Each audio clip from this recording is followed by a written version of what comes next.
બાયડના ધારાસભ્ય જશુ પટેલે સરકાર પર મોટો આરોપ લગાવ્યો છે। જશુભાઈ પટેલે ગ્રાન્ટ ન અપાતી હોવાનો આરોપ લગાવ્યો છે। તેમનું કહેવું છે કે 1.5 વર્ષથી વધુ સમય થવા આવ્યો, પરંતુ સરકારે હજુ સુધી ગ્રાન્ટ આપી નથી અને ગ્રાન્ટ માટેનું મારું એકાઉન્ટ પણ નથી ખોલ્યું। કોંગ્રેસનો ધારાસભ્ય હોવાથી સરકાર પૂર્વગ્રહ રાખે છે।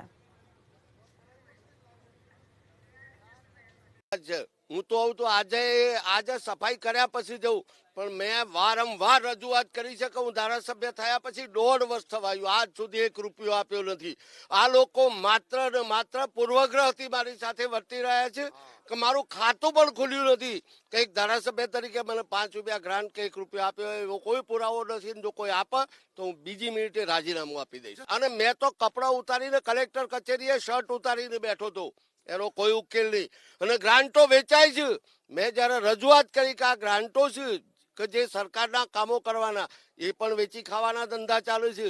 આયોજન અધિકારી અને ટીડીઓ ઉપર મેં આક્ષેપ કર્યો હતો કે જેના પુરાવા આપ્યા હતા કે એમણે કામો બદલી નાખ્યા છે, કે જે ભલામણથી કામો કરે બદલી નાખ્યા, તેમ છતાં એની કોઈ તપાસ થતી નથી। એમના સામે કોઈ શિક્ષાત્મક પગલો પણ લેવાતો નથી।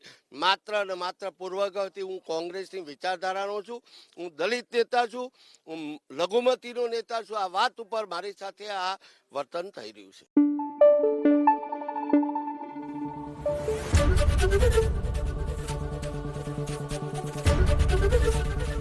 एबीपी अस्मिता, गुजरातनी अस्मिता।